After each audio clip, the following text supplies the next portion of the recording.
হাসি খুশি মুখ কোনো উৎসবের ভিড়ও কি লুকিয়ে থাকে না বলা চুক্তি? চলুন দেখা যাক এই রায় পরিবারের আজকে এই রথযাত্রায় কি ঘটতে চলেছে।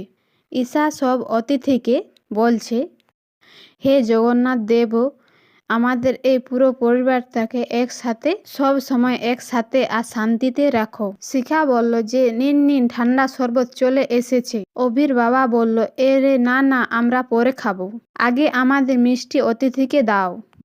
বাড়ির বাকি সদস্যরা আনন্দিত হয়ে যে শুভ রথযাত্রা, জগন্নাথের কৃপায় সবার সংসার ভরে উঠল। এদিকে ইন্দ্র এসে পৌঁছালো, কিন্তু অভি গম্ভীর গলায় বলল যে তুই মিষ্টি নিয়ে এসেছিস? ইন্দ্র বলল, হ্যাঁ ভাই, এনেছি তো।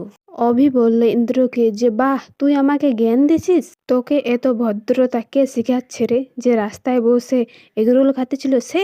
অভির মা বলল যে সবাই তৈরি তো, পুজো শুরু হচ্ছে। ভাই ফোন দিয়ে ছবি তুলতে তুলতে মনে মনে প্রশংসার সুরে, প্রতিদিন দেখি তবু ছুটিকে আজ অপরূপ অনন্যা লাগছে। অভি ছুটিকে অপরূপ দৃষ্টিতে তাকিয়ে দেখল, আমি অভিরূপ শঙ্কর রায়। নিজের মনকে সামলা, এটা একটা ডিল, আর এই চুক্তি কখনো বদলানো যায় না, ভালোবাসাতে বদলানো যায় না।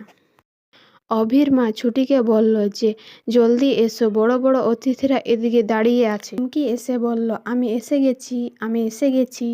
অভির ঠাম্মি বলল, এসো। ঝুমকি বলল যে আমি এসে গেছি ঈশা দিদি। ছুটি অভি একসাথে দাঁড়িয়ে আছে। অভি গম্ভীর সুরে বলল যে নব দম্পতির এই রায় পরিবারের রথযাত্রায় তোমাকে স্বাগত জানাচ্ছি। রায় পরিবারের এই ঐতিহ্যবাহী রথযাত্রায়